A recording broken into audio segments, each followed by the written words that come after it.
And welcome back to the Cover 3 podcast here on CBS Sports. That's Tom Fornelli. That's Danny Cannell. That's Bud Elliott. I'm Chip Patterson. You know what's going on because we're rolling it out multiple platforms. We have a new CBS Sports post-spring top 25. We're going to get into that here in just a little bit.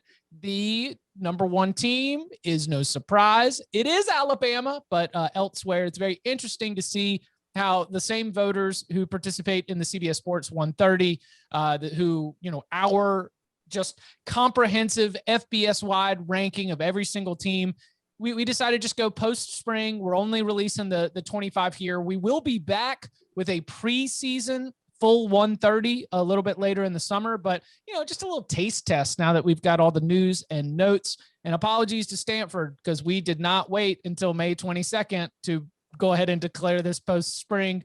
Much love to you, David Shaw, but man, we ain't doing that. May 1st was the last big wave of spring games, and so we're going to continue to move forward. Before we jump into those rankings, a little bit of some headlines from the transfer portal. When we were doing our spring gleaning for the Big 12, one of our questions was, what's up with Juwan Mitchell, right? Because he's the leading tackler for Texas a year ago. Between him and Joseph Asai, they did a lot to sort of clean up a lot of what was like things would break down, and somebody like a Joseph Asai or a Juwan Mitchell seemed to be able to help and keep that Texas defense from becoming a total train wreck. And Mitchell, very good player, but he put his name in the transfer portal. Steve Sarkisian, Jeff Choate, and Pete Kwiatkowski, all the comments were a little bit cagey on whether or not he was going to be welcomed back. I think they wanted to leave the door open, but no one seemed to have any confidence. It was a lot more of the conversation of, we're moving forward with the guys that we got in this room. If Mitchell had wanted to come back, I suppose that somebody that gifted and somebody with that much experience as a coach, you got to at least entertain it. But it is official. He is not going to be back at Texas. He will be going to Tennessee. So the Vols end up getting themselves a nice piece at linebacker, especially as we are anticipating that Henry Toto will not be back. So as Juwan Mitchell lands at the Vols, will be playing for this defense. What kind of player, what kind of boost do you see for Tennessee with this addition?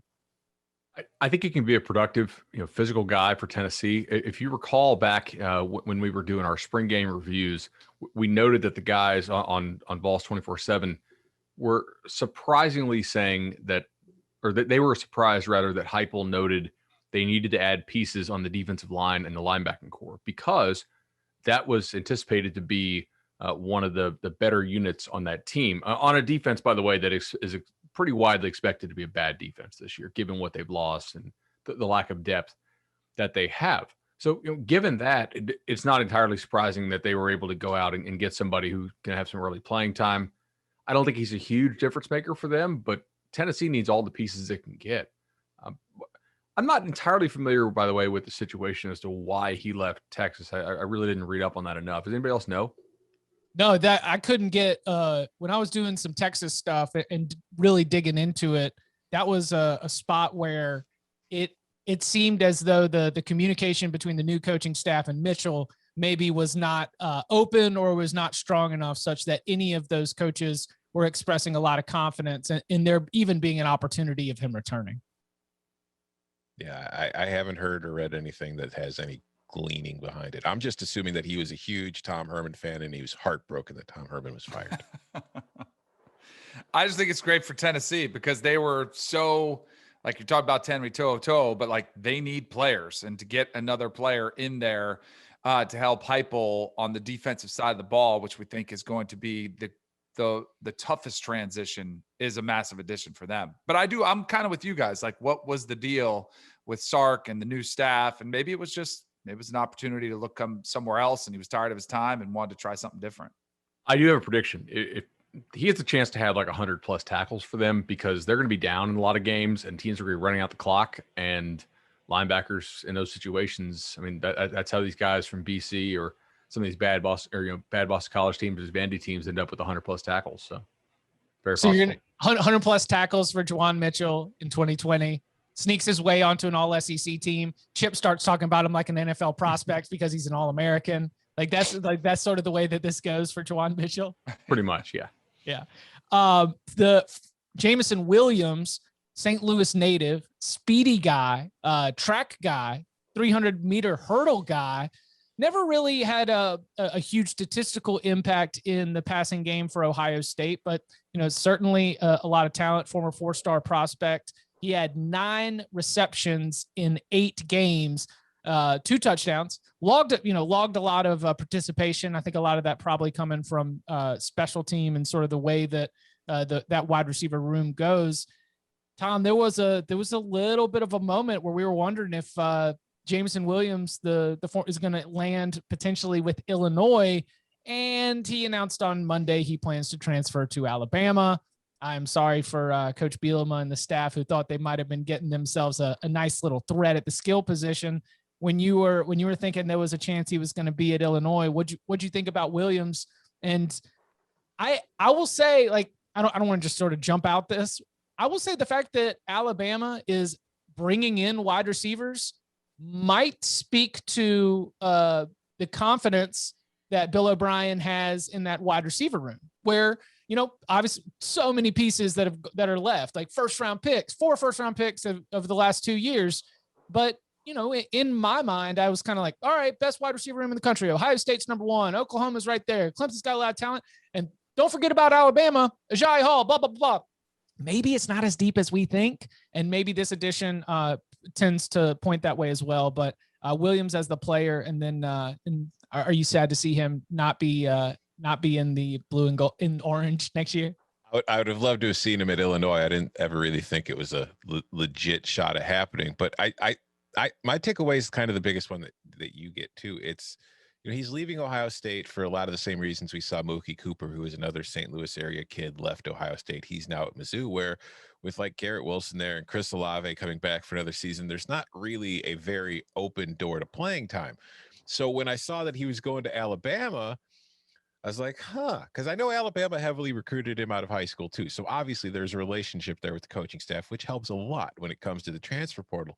But it's just like the path to playing time, he clearly thinks is clearer in Tuscaloosa than it is in Columbus. And I guess that's the case, but that's the more interesting thing to me, because I think Jameson Williams is a talented player. He was highly rated out of high school for a reason. He ended up at Ohio State for a reason. Alabama wanted him originally for a reason. He's very fast. He's tall. He's a big play machine, kind of that could happen for you. But yeah, my biggest takeaway is if he thinks Alabama's receiving core has more opportunity for him than Ohio State's, that's something to keep an eye on. It definitely does. I mean, they are loaded at Ohio State. I think talent level, Bama is similar, but as far as talent plus experience, Ohio State has the edge right now. I got to see Jameson Williams quite a bit as a recruit. Do you guys know that the type of receiver who kind of just floats? It looks like his feet aren't actually touching the ground. He just kind of like he's almost weightless. He just bounces around. They're just real kind of string beanie. And Bama, I think if they can find a way to use him to where you use him in the slot, he doesn't get pressed a whole lot. Like, he's not a physical guy.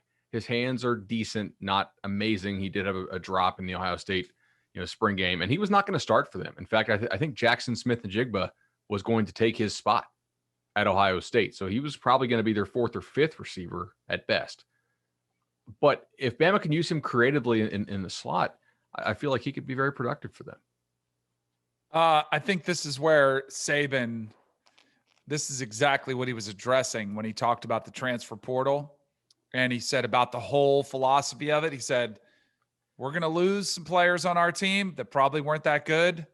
And we're going to add players to our team who are good. And this is that whole rich get richer. And they're going to fine tune their roster. Because I do think wide receiver is one of the question marks at Alabama, one of their more significant question marks. And so for exactly what you guys are saying, does this tell you something? Yes, I think it tells you 2 things. It says, yes, there are possibly some issues at wide receiver at Alabama. And 2, the willingness for them to look at the transfer portal and say, yep, we'll bring in, because it's going to make more competition. There's no guarantee, but it's going to raise the level of all of our wide receivers. And one more note from the transfer portal. I only bring it up because I spent too much time writing this story. I'll just go ahead and admit this right now. It's supposed to be a quick newser. I really should have had it done in like 20 minutes, but I found it hilarious that Willie Taggart, in his very first game against Miami, had himself a nice little lead, a 20-point lead. And then old N'Kosi Perry throws 4 touchdowns and leads the Hurricanes back for a win against the Noles.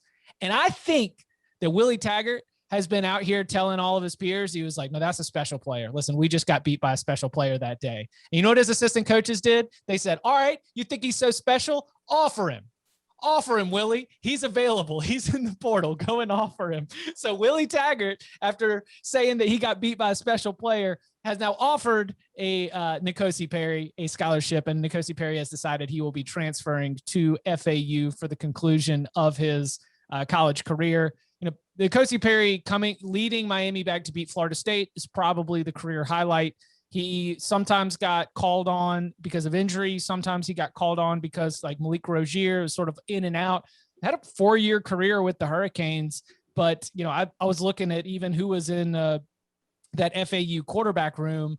I guess he's going to end up being the starter for Taggart for the Owls, but there seems to be no guarantees there. They couldn't throw the ball last year at all. I mean, like even against UMass, they were primarily run the QB. Can I point out, by the way, and I'm wearing my Nolecast t-shirt today, but they lost that game primarily because of a terrible call. DJ Matthews on that double pass, if you guys remember that, they said that the lateral was forward, which I think later on they probably issued a statement saying it wasn't. That was pretty crazy because that touchdown that they scored was to go up, I think, 24 points. Another classic case of the Canes getting the benefit of some ACC officials, and then the league office having to issue a statement on Monday being like, yikes, sorry about that. You're referring to the Duke like 7 lateral play? It's an octolateral. There were 8 in there. Sorry, 8. Yeah. There might have been like 5 of them before his knee was almost definitely on the ground, and then there were a couple more after it. Miami was the better team, but still, yeah, that was a pretty crazy bad call on a huge play. Thoughts on Perry, Damon? My expectations are so low. The dude's a knucklehead, like off the field. He's made some really bad decisions, which is one of the reasons why he didn't fulfill some of his potential at Miami. Couldn't stay out of trouble, couldn't stay eligible. I look at Willie Taggart at FAU and I wonder how this all plays out. Like, I don't know. We saw how it ended at Florida State, and I don't know. Because FAU was starting to roll. Like, they've been a program that's had some success. The Lane train came through there, was building it up. I'm very curious to see how my neighbor, he lives, not that far from me, is Willie Taggart. I wonder how it works out for him in Boca. I mean, go ask. I think, like you mentioned, but that passing offense was so bad last year. And I think that N'Kosi Perry I feel like at Miami, the nicest thing I could say about Perry's tenure, because he played a lot the last 3 seasons, was at least he kind of took care of the football a little bit. It's just he only completed like 50% of his passes. So I think that compared to what FAU had last year, it's probably raising the floor a little bit. It's just I don't know if maybe the step down in competition will help. Maybe that'll put up some better numbers for him, but it's not the kind of move where I think it's the name that you recognize, but it's not really moving the needle for me as far as what to expect. And I don't have the box score up, but also those 4 touchdown passes came in a performance where I think his yards per attempt for like 5.5. Like, I mean, it was just like he was able to get it done in the red zone. It wasn't like he was tearing up the secondary, pushing it down the field.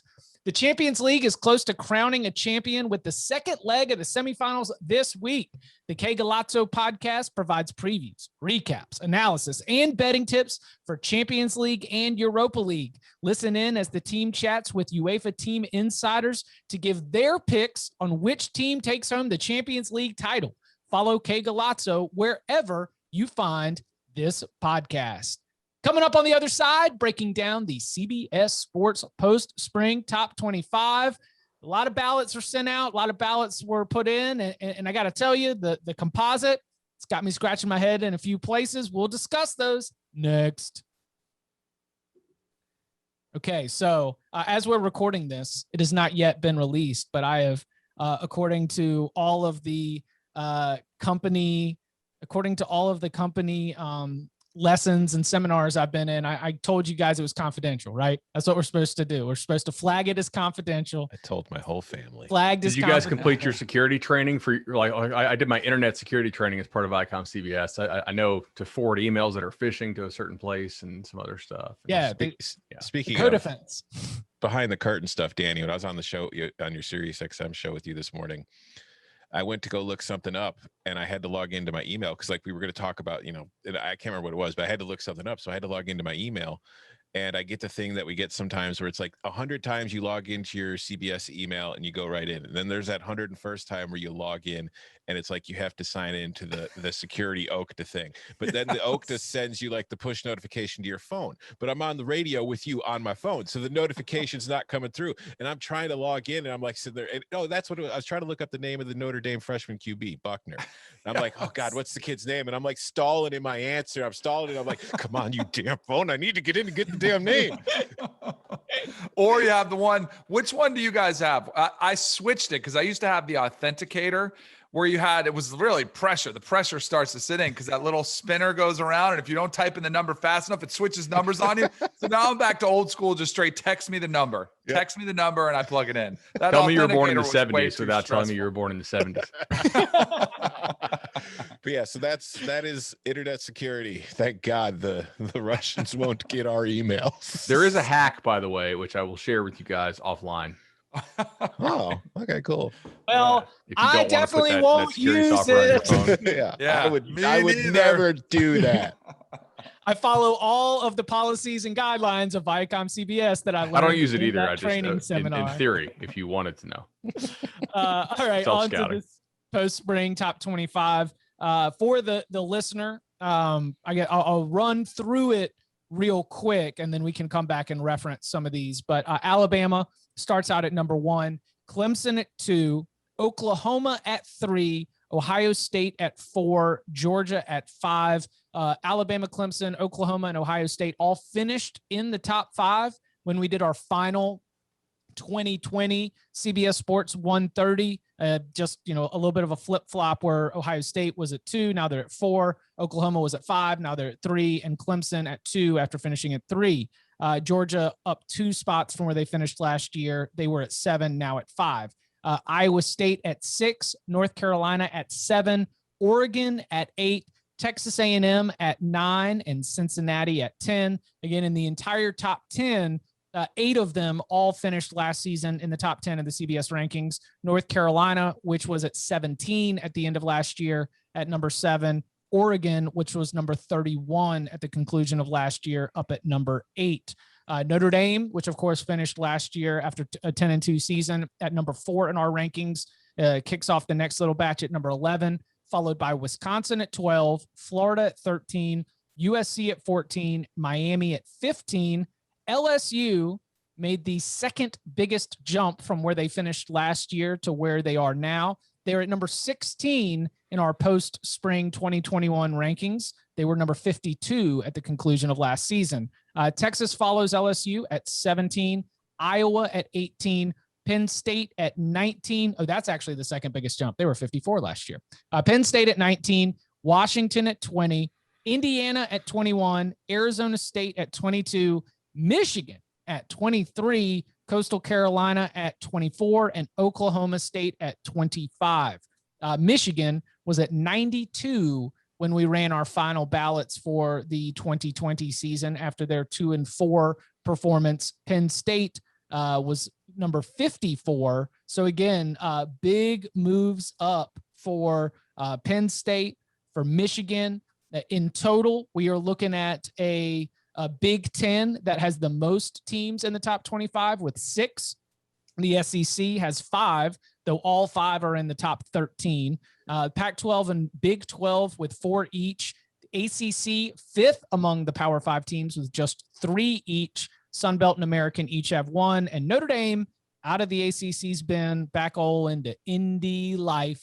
They get the last one to bring us to a number of 25. So let's start with just the general feeling, because I think that the top of the rankings is a flavor of preference at the post-spring point, and maybe even in the preseason point, because we just I mean, even early season, we just don't have enough data for anybody to be able to plant their flag down unless you can and feel like you can confidently say that one team is a cut above the rest.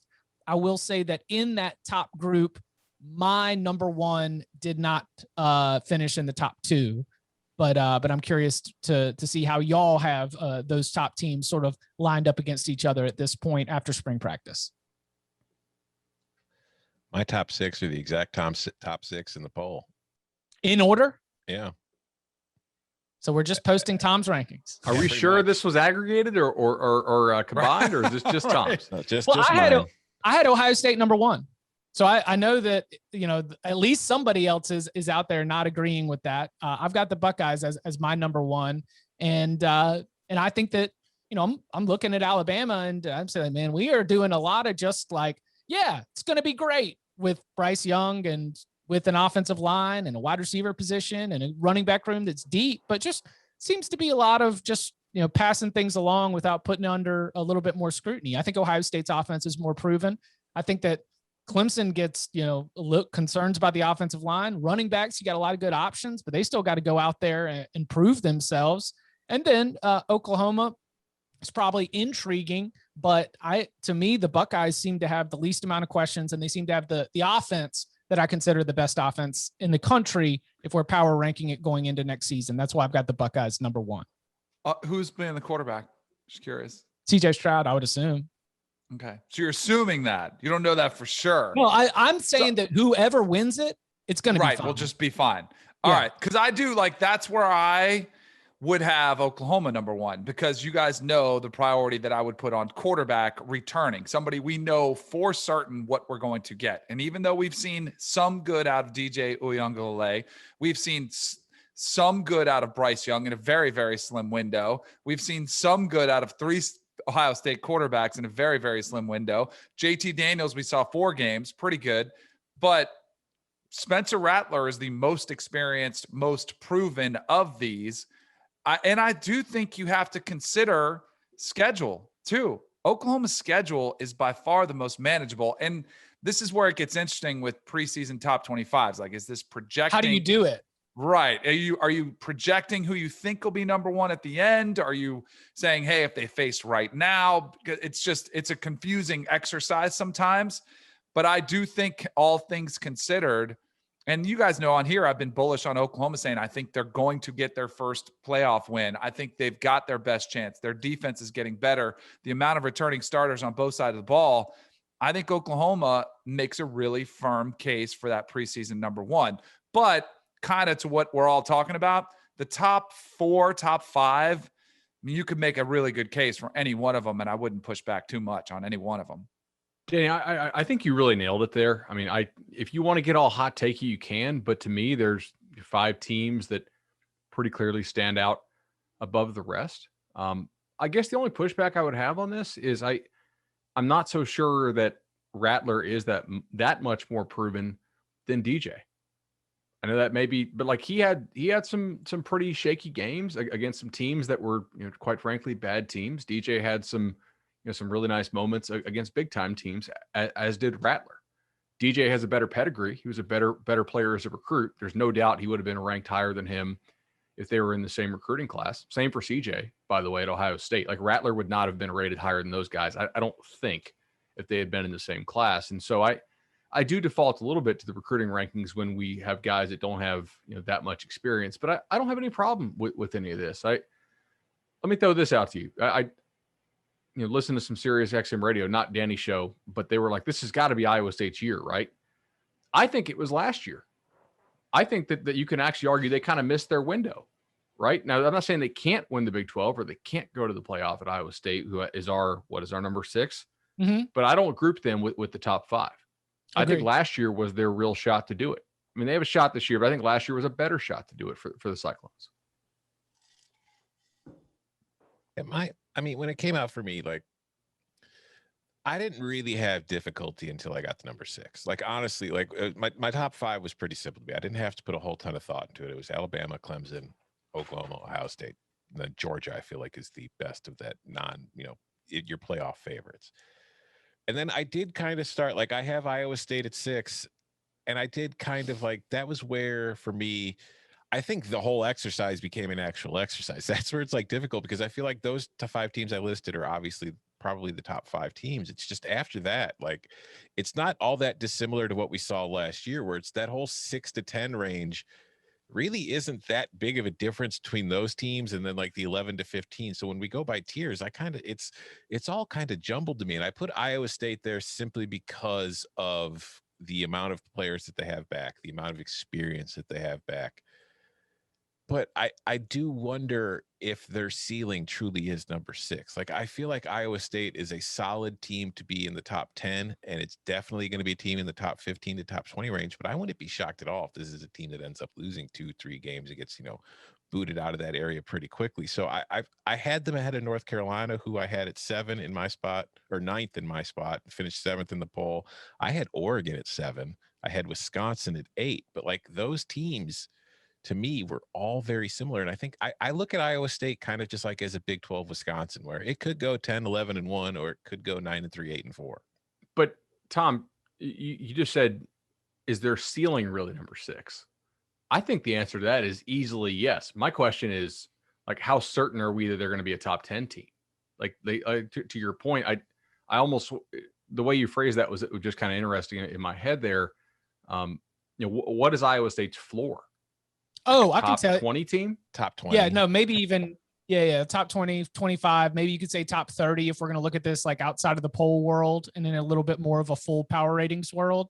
I think the floor is probably 7-5, 8-4, and they are going to beat. They're going to win like 5 games because they're just like more experienced, a little bit better, a little bit crisper, just out executing. But they could also lose against a team that's worse than them because of some really gifted players. Like, I don't think that, I had Iowa State at 9. I respect everything. They are, like, in the college basketball sense, they're the team with all the veterans back, right? It's like, oh yeah, you could go on a deep run, but if you wind up in the Final Four against, these 2 lottery picks that are both playing over here, you might be toast. And that's what sort of ultimately keeps me from bumping them up, because we don't view Brock Purdy as a truly elite quarterback at the college level when ranked among his peers.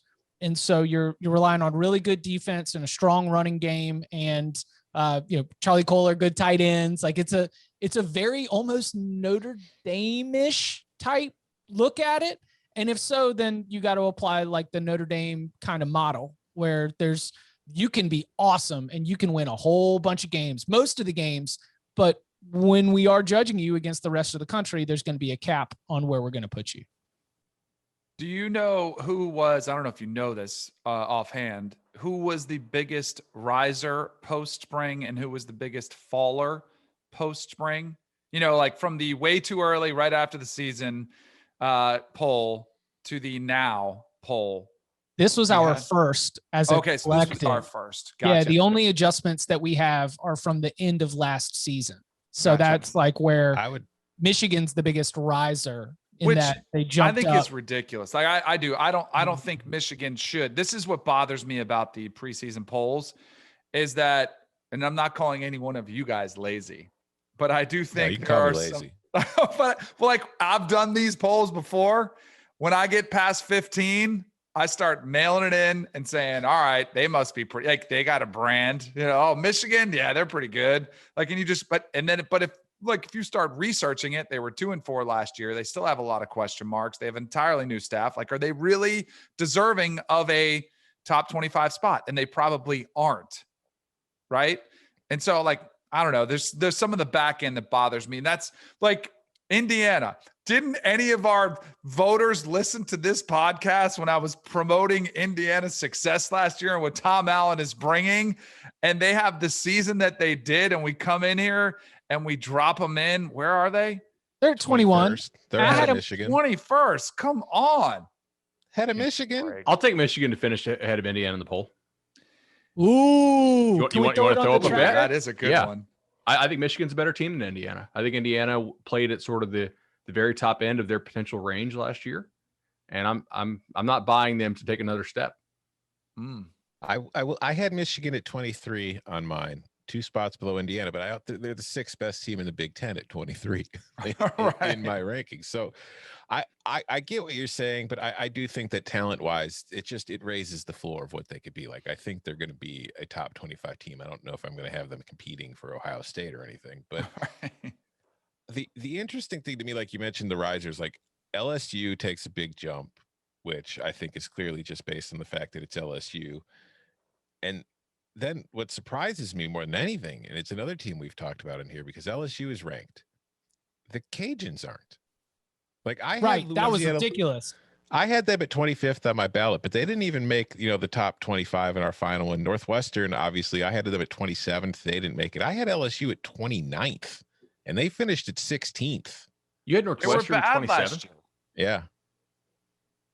I don't know, man. They're second to last in the nation in returning production. I love their coach, but damn, that's a whole lot to lose. But still, like, if I have LSU at 29 and it finishes at 16, where the hell was everybody else putting LSU? Oh, get excited, Tom, because I have Louisiana at 20. I'm with you. The Cajuns are the biggest damn snub here. I had LSU, wait for it, at 27. So somebody's got like LSU in their top 10. In top 10.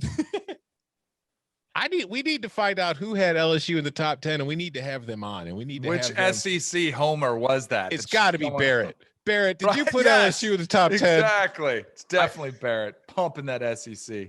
So let's walk through this. How do you view LSU as a top 10 team? I think you look at it in a couple of ways. The recruiting in the last couple of years has been better than it's been in a while. They are loaded up with talent. They did have Max Johnson go in there and beat Florida in the Swamp, even though it was, kind of a really, really fluky win. I think if you're buying into LSU as a top 10 team, you are basically thinking, all right, new defensive coordinator, so they're done with the Pelini thing, because that was pretty clearly a disaster. You think that the players are over Orgeron supporting Trump, right, which was clearly a locker room issue last year. It was. Like, we know that from what people said. They weren't cool with him, being anti-protest and whatnot. Not anti-protest, but supporting some causes that a lot of the players didn't really support. So you think that all the team chemistry stuff is fixed, and then you're just betting on talent. And I think you think, all right, who in that division is clearly better than them? I think A&M has a much higher floor than LSU does because I know I can bank on that defense. But the ceiling wise, I actually think you can make an argument that LSU's ceiling is higher than A&M's because I have no confidence in A&M's ability to score in big games because their receivers continue to get worse, not better. I'm not saying I believe all this stuff. I don't. I definitely would not have LSU as a top 10 team right now. But if you pitch it to me in that way, I can kind of see where you're coming from. Yeah, I definitely think there's a path for LSU finishing in the top 10. I mean, for the love of God, they won a national title a couple years ago. It's like, so I think that there's a path. It's just for like a post-spring. Like, I mean, yeah, what maybe you see this spring that has you being like, here we go, top 10, let's go. And they might get Gilbert back, I guess. And that's the advantage of having any brand, a Michigan, a LSU, is that you're given an advantage in most top 25s, and it does help the perception of you. It helps in your conference when you're playing each other. I mean, we just saw that play out in basketball with the Big Ten. So that's like my big issue with it. Do you guys think if I gave you the top 5 teams or the field, you're taking the top 5, right? The way college football has played out to win the national title? Yeah. Like it's not even close. Oh my God. Yeah. Yeah. You'd have to give me like, you'd have to give me like 10 to 1 to take the field. Yeah. It's sad. Yeah. Like, I think that's of course something we've discussed a lot. I was trying to see if I get any of you guys to take any sort of bait, but no. But in how many years prior to the college football playoff would you have taken outside the top 5? I bet you not very many. I used to be, and when I was on, I would say 10 years ago, 8 years ago, and now I've changed because I would like to take a flyer and say, let me see if this team can do it. And now I'm like, you know what? I'm going to be wrong more times than not. So let me take one of the top 4 to win it all. Because I used to like to try to find that diamond in the rough. I think Cam Auburn is one of the only, and I think they even started at 23 or something in the preseason poll. I think that is one of the, off the top of my head, in the last like 10 years or so, that's the biggest, like came out of nowhere. And even then we're talking about Auburn, and we're talking about a team that still started in the top 25. What was LSU preseason the year they won with Burrow? They were not top 5, but top and 15, Florida State top with 10. Jameis was not top 5 to start. Right. So, but they were probably all pretty like top 10, top team, worst case. Preseason 2019, LSU was number 6. Here's so even like the Burrow questions. A preseason futures hedge for any listeners that want to do this, because I've been thinking about it myself. Looking at William Hill's futures for a national title in 2021, in 2022 or 2021. Alabama's the favorite at 3-1. Clemson's the favorite at second at 4-1. Then it's Ohio State at 7-1 and Oklahoma at 8-1. And then Georgia at 10-1. You could literally just bet on the top 4. And then if Alabama wins, you break even. If any of Clemson, Ohio State, or Oklahoma win, you make money. That's not a bad bet. Just or if you want to, if you're willing to lose 1 unit, if you're that risky, you could go to number 5, which is Georgia at 10-1. No, so don't pick Georgia to win the national title. We can't trust them. They are not to be trusted. I'll bet Georgia to win the national title if they lose to Clemson, though. I think that's the time to bet Georgia. No way in hell am I going to bet them preseason. I want to bet on the loser of that opening game. To turn it around, run the table. Especially if they look bad, because people overreact and the odds overreact. So yeah, I'm going to place that bet right now. And if you could take a team outside the top 5, who would it be? A&M. Yeah. No way. You want A&M? What I've seen? No, they can't score in big games. They're not explosive. Like I agree I'll with take you. LSU over A&M for the national title. If I have to bet on a team to win 8 games or 9 games, I'm taking A&M. But upside, I don't think so. They don't have the dudes on offense. Pure value based on the ability to get to the playoff. Oregon's 50-1 at William Hill. I got him at 71 on another site. Well, I don't know of any other sites that exist. That's Daniel. right. There's only one site in the world. I would only recommend William Hill for sure. Or the Edgewater Sportsbook and Entertainment Emporium. That's right. So Chip, you would really take A&M to win a natty over LSU? Yes, over LSU for sure. I think defense is so much better. And I think to win a natty, you do need to have fighter pilots. You need to have wide receivers. You would need to have, but I am more willing to entertain that Texas A&M can have development, right? That Texas A&M could have somebody emerge, and we could be writing the story about, whoever wins the quarterback battle and whoever ends up stepping up at wide receiver as like the work they put in and blah, blah, blah, blah. I think that is more likely. And then they've got a rock solid defense than LSU being a team that you can trust to not have the slip ups along the way. And I think kind of what Bud was alluding to about LSU's expectations, like there's a lot of optimism around A&M right now. And I know you want to buy low, but I still have massive concerns about Jake Peets, first time play caller, young, new staff, which quarterback I like Max Johnson, but Miles Brand, like which quarterback is going to evolve. We're not even 100% sure. I would say, given those two, I would take Texas A&M too. So from the conference-wide view, I mentioned at the top 6 Big Ten teams, 5 SEC teams, all 5 of them up there in the top 16. Do you see that? Do you have any conference-wide takeaways in terms? And obviously, literally, all of this is perception. This is 100% just what college football experts at CBS Sports and 24/7 Sports think, how they're stacking these teams against each other. Is the SEC top heavy? Are there teams that should be in that aren't? And is the Big Ten being anchored like the Penn State and the Michigan inclusion is like talent and brand, where you're like, I think last year was not representative of where that program is right now, of how good the coaching is and of how good the talent is. And so I'm willing to wash that away. I think interestingly enough, like Iowa's kind of on the other side. They won 6 straight games to finish the year. And while they might have some questions, including losing a lot on the defensive line and having a quarterback that we still aren't quite settled on how much of a difference maker he can be, you're looking at Iowa and you're like, oh, no. Like we saw how they finished the year last year. You got to include them. So the Big Ten's 6 selections leading all conferences is interesting because it has both of those angles to it, where there's these teams that seem to be we're ignoring what happened last year. Maybe, I guess you could throw Wisconsin in there too for Wisconsin, Penn State, and Michigan. Then there's like an Iowa and an Indiana where we are absolutely hanging on to what we saw last year. And it's led to them being the most represented conference in these rankings. Well, I can only speak for my rankings. I did. When it came to Penn State and Michigan, my idea was I didn't want to put too much into 2020 because 2020 was just a weird year for the Big Ten in general. So, yeah, for Indiana, definitely last year played a huge role because I think that there's, I hate to, but there's momentum with that program going forward.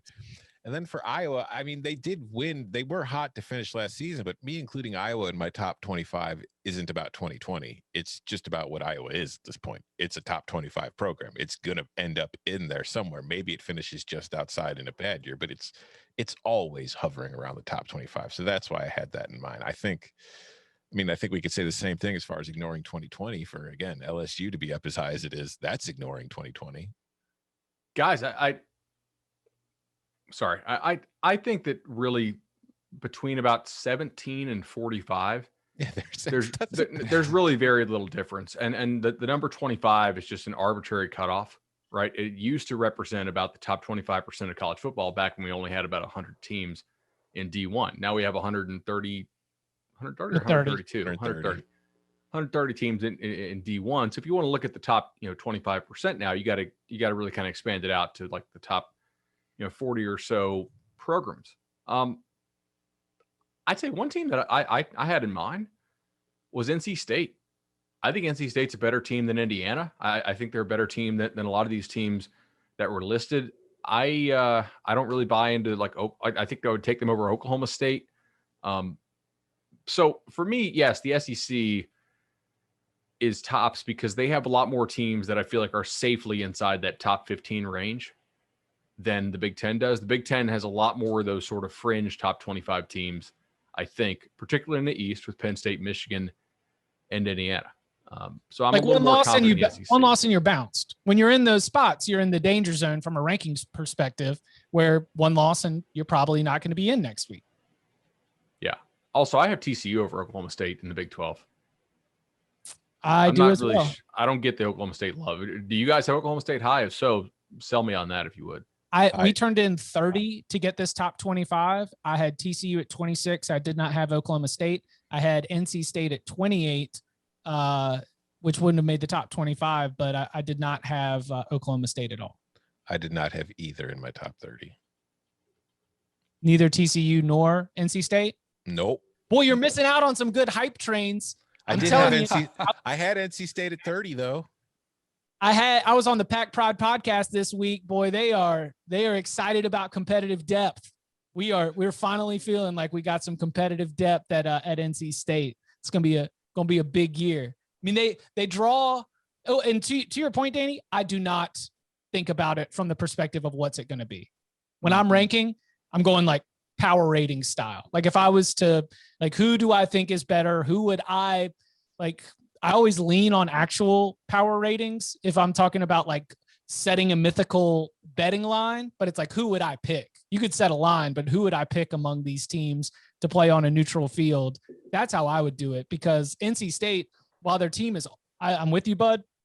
They also have a really tough, they draw North Carolina and Miami from the Coastal. And then of course you've got Clemson. So when you're looking at like taking the next step, he's like, all right, well, because you're in Clemson's division, say an ACC championship, that's really tough. So what's realistic? And then the fans start talking about, all right, well, 10 wins. 10 wins would be like a really big time achievement. It's like, cool. Well, you've got North Carolina, Miami, and Clemson on that schedule. So you're going to have to beat one of those to get to 10 wins and not have one of those losses along the way, like at Wake Forest, at Boston College, something like House of Horrors right there. But I don't take any of that schedule stuff into consideration when I do these rankings. I mean, a top 25 team with NC State's schedule goes 8-4, 9-3. Right. Yes. A top 25 quality team against that type of schedule goes about 8-4, 9-3. Mm-hmm. I think that's capable. I think that's very much within their range. For the Pac-12, the Oregon up there at number 8, then no Pac-12 teams until you get to USC at number 14. There is a little bit, as I've been obviously shout out to Bill Connolly friend and guest of the program. All of his information, including preseason SP plus and the returning production rankings, were data that I used as I was doing all my research and ranking these teams. There is there's an interesting position with the Pac-12 where it seems like there's Oregon at the top, and then you've got this big group where it's going to be really competitive, I think. But how do we decipher like what's being good and what's beating up on each other? Because I've thought the Big 12 was really good before, and then Big 12 gets in a bowl season and they get blown out, or in non-conference they don't play well, or in the NFL draft they don't have a whole lot of players drafted. And I come back to this podcast and I say I need to stop mistaking competitiveness for competency. I need to stop saying because these are really fun, good games from an entertainment standpoint does not mean these are good football teams, because we cannot seem to separate a lot of these Pac-12 teams. Does that mean that the Pac-12 is going to be a good conference this season, or are we going to get potentially fooled by all these teams beating up on each other? What teams do you think have a shot to end up in the top 25? For me, obviously, Oregon, USC, I believe UCLA, Arizona State, and Utah, and Washington. Although Washington, I'm a little bit more down on. I was driving the Washington hype train, but now they lost their best defensive lineman to, I believe it blew out his Achilles at the end of spring practice. So that really sucks because they already lost some impact defensive linemen off that team to graduation of the draft. But you just mentioned we just talked about half the conference, 2 teams from the North and 4 teams from the South. Sure, but Chip, I mean, we just got done talking about like what's the difference between like number 17 and number 45. It's minimal. Like I think that there are 3 or 4 teams that have a chance to finish sort of in that 17 to 25 range. There's not much difference between those teams. It's just not quality wise. I think that the ceiling for some of those teams seems higher because they're not banging their head against an Alabama, and Ohio State, or a Clemson, or an Oklahoma. Right? We see it seems like an open door, because if Arizona State gets everything rolling, if Jane Daniels is one of the best players in the country, Arizona State wins the Pac-12, right? I mean, you just can quickly start connecting dots, and that is a higher ceiling in terms of accomplishments than anything that you could say about a mid-tier team in the SEC. Like if you want to say Ole Miss probably deserves consideration for one of these spots, I would hear it. But Ole Miss and Arizona State are not going to be able to accomplish the same things because Arizona State has a pathway to something for the trophy case. So those teams have top 25 ceilings, not top 15 ceilings. Chip, would you rather, for national title, would you rather have Arizona State at 100 to 1 or Ole Miss at 150 to 1? Arizona State. I'd rather have Ole Miss at 150. I'd rather just save my money. I'm not betting those either. Teams are not winning it. I mean, these are if you gave me like future 500 bets. to 1, I would take a shot on it probably, but like 150 to 1 and 100 to 1 are bad values. Like just if you run the numbers on those, those are like the books are just absolutely taking you behind the woodshed, dude. They're just there for fans to bet on. For fun. You're taking a huge haircut on those odds. You're giving up so much value. Don't bet those. Sorry to our partner William Hill, but that's so much good advice from Bud Elliott here, telling you how to get behind the numbers, being smart. Here's something that, I mean, we're getting off topic now, but this is somewhat surprising to me. These teams are all 500 to 1 to win the national title. They're South Carolina, Louisville, and Illinois. They're all the same. So in the book's mind, South Carolina and Louisville are the same as Illinois. And in my mind, I agree. As far as the ability to win the national title, they're exactly the same. But 0. Cal is 750 to 1. And that kind of goes against what you're saying, Chip, was like the path would be easier in the Pac-12. So I don't know. Are y'all in on Cal? We didn't mention them. No, I don't. I'm kind of on I'm going to need to see other people eating at that restaurant for a while before I start to feel good going back in there. Got a little sick to my tummy one night. Now I'm not so sure. Yeah, Cal got consideration for my top 30, but they're in that kind of 31 to 50 range where it's like, You know, as much as I want to get excited about the Pac-12, because don't they have the most returning players because their season was shortened so bad last year? Like, and I'm like, maybe that could be an advantage. Are they still even allowed to practice some of these places normally? I still wonder what impact that has. I think some of the places are still like wear masks outside regulations and stuff. So right. or, me, I talked to Delaware's head coach in the FCS playoff. He said they held meetings in person the entire season. Now, to me, you're like, what does that matter? Like, you usually meet before practice for 45 minutes to an hour, and then you go out to the field. Now, they still go out to the field, but their meetings are via Zoom. Like, and that's some of the challenges that people still be looking, in some places might still be, I hope not, might still be having to face. But I think the Pac-12, much like the season, will be the toughest one to get a beat on in the preseason. And some school may take advantage of having a slew of guys return more so than others. I do have Utah at number 17 on my ballot because Charlie Brewer went 15 for 15 in the spring game, and they did not end up appearing in the Well, top. like, I think they're. See, I would have had Oklahoma at 1 if Caleb Williams was the starter, but he's not. Like, Utah's a team, like, if you were talking about Michigan and you said, all right, window, you look at the 5-year snapshot, Utah's a team that probably deserves more credit from a 5-year snapshot. They were on the edge of the playoff like 2 years ago. Right. Right. Yeah. Any other? Oh, go ahead. I was going to say, you remember The Office when Kevin said, if anybody ever offers you 10,000 to 1 odds, you take it? Yes. Yes. I have found a couple instances where you don't. William Hill, future odds, national titles, futures, 10,000 to 1 odds on UMass, UConn, New Mexico State, Akron, Old Dominion, Bowling Green, and ULM. Don't take any of them. Terry? For Terry Bowden squad? That's Yeah. a championship pedigree right there. Come on. Let's go, Warhawks. All What's right. Cincinnati at 10? What's Cincinnati's odds? Let's go. Get let me that group find of it. Hold 5 on. going. Cincinnati was is gonna at be my 40 question to was like- 1. Ahead Wow, of that's Miami and nowhere Indiana. near long Better than enough. Yeah, Oregon. I'll give you 100 to 1 Wow. on Cincinnati for the betting sheet All right. if you Well, want. they can't get in. They can't All get in. 200 But to I was 1. that's what I was gonna be my follow-up. Like, where do they need to start? And I don't think there's a number. They could start at 4. They're just gonna go backwards. I Even think they if they're could get winning. in, but I just don't think they can win 2 back-to-back Dr. games. Tom, They can't get Fornelli, in. get They on can't them. get I in. was with you, They're bud. never getting in. I just don't think they can win. They don't have the talent to match up against 2 teams like that in back-to-back games. They played a kind of a pretty iffy Georgia team there and still couldn't pull it out. So let's before we get out of here, let's throw it back to the are we gonna throw a Tom v. Bud Cincinnati getting in? What kind of odds do y'all want on that? Not winning the title, but just making the college football playoff. To make the playoff, yes, no. What are the prices? Interestingly I'll take 50 to 1 to make the they playoff. could 40 to 1. I would take that too. 40 to 1. I might get in on this too. We'll find out. I This want the bet will be 50. settled. Well, no, it won't be settled. You know what? Screw it. But they play. I'll give you 100 to 1. They're not getting in.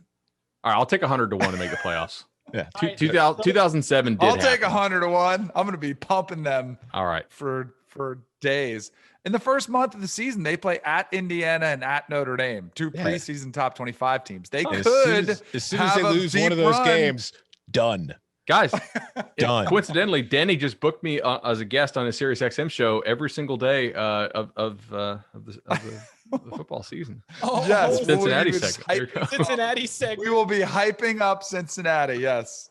All right, and the college football playoff selection committee is meeting this week, which means they're in their rental cars listening to satellite radio. So let's talk about Cincinnati. Just incepted in there.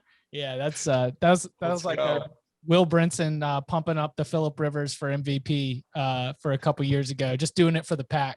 Yeah, you got to consider him, Go Wolf Pack. QBU. All right, Did he have an MVP ticket on him? Oh, I don't know. Oh. I just thought he was going total homer on it, and it was a great bit. He's a good DFS player, I think, right? Like daily Brinson? fantasy stuff. Yeah. Brinson won golf. He got he thinks he's great. Right. I mean, but if you win once, you're gravy, right? Mm-hmm. A friend of mine actually is a professional DFS guy and makes like $700,000 or $800,000 a year on it. But it's a full-time job. I don't think any of the guys that are doing media are consistently crushing DFS because it's like 10 hours a day nonstop. The wind shifts 2 miles an hour projection in Cincinnati or in Chicago for baseball, and you got to make adjustments to your system. Like casual people take a bath in DFS typically. DraftKings, if you want to sponsor, or well, I probably shouldn't shout them out since we have William Hill. But anyway, William Hill doesn't have DFS, so who have a separate DFS sponsor. I do pretty decent in NBA. Oh. But Tom, you have a system, and like you know numbers. You're not just picking your favorite players. No. But NBA, especially at this time of year, is just a cluster. You know what? Because it's like, oh god, everybody's sitting out. It's like you have to be paid. Yeah, to do it professionally, you really have to not just know the numbers. You have to be dedicated to updating everything constantly, just being on it. It is like a 15-hour-a-day job. I will give you guys a DFS tip that is not really valid yet, but like come June, July, August, you can use it. Cleveland Stadium in baseball, weather dependent, is actually not a strong pitcher's park, right? Mm-hmm. If you look at the overall season, it is. But if you strip the weather out of there, so like when the park starts to heat up a little bit, it actually doesn't play as a pitcher's park. So wait till it heats up a little bit in Cleveland, and then you can get some of those hitters, especially because their hitters suck. To right center. Yeah, exactly. Oh, I know. We track the wind in baseball too. Yeah. Have to. I'm going to be a meteorologist at some point. Hey, Cover 3 listeners, we have reached that point of the year where there's a lot of sports going on at once, which is why we wanted to tell you about the CBS Sports app and how it's not just the best scoring app for your phone, but also where you get breaking news alerts, stories by us, standings, schedules, team pages, and all the sports digital stuff that you're used to. And of course, if there's a game airing on CBS, that means it's streaming on the CBS Sports app. Easy, right? Download it, re-download it, rate it, re-rate it. If it's got that little cloud logo right next to it on your phone, and you know that we love those 5-star ratings, don't hesitate to drop one for the app. Thanks, Cover 3 listeners. Now, let's get back to the show. Any other thoughts on the top 25 before we get out of here? I will say that I put much more effort into my preseason fall top 25 than I put into my post-spring top 25. Who are the teams who you felt bad leaving off your top 30? Like if we're going to talk about how 17 to 40 is pretty similar, who are the teams that you didn't have in your top 30 who, you're like, damn, I wanted to put them in. Cal was hovering around there. Boise State was hovering around there just because I feel like, even without Harsin, they're respectable enough. Kentucky was hovering around there. NC State. No, I had NC State at 30. Ole Miss I left out. Yeah, other than that, let's see. Who else did I really feel bad about? I don't want to use the word feel bad. Virginia was hovering again. It's like we talked about. Especially like when you get to 15 to 30, it's kind of a coin flip over between the difference of a lot of teams. And then once you get past that 30, it's even more ridiculous where it's like, it's like DFS. If the wind changes 2 miles an hour, it can completely change the ranking. So I got a team. Oh, yeah. What about Liberty? Yep. 10-1 last year, 2 wins against FBS teams. Malik Willis is going to be the next year's #1 overall draft pick. Some out there, the hype, let it begin. If they're a team that deserves consideration. Put the Zach Wilson filter on Malik Willis and see that when he played against NC State, he had less than 50% completion percentage, 2 touchdowns and 3 interceptions. And when he played against Coastal Carolina, he had 0 touchdowns and 2 interceptions. Like that. What about the Hokies? Chip, you're spoiling tomorrow's show.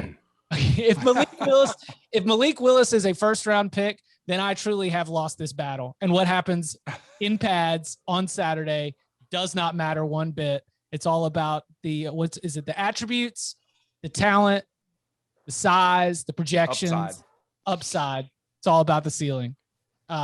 Be sure if you want to pull up this, please. I wrote the story, so go ahead and click on it. CBSSports.com for the full post-spring top 25. Got some analysis in there, including some of the notes you heard and more. You can follow him on Twitter at Tom Fernelli. You can follow him at Danny Cannell. You can follow him at Bud Elliott 3. Gentlemen, thank you very much. Thank you.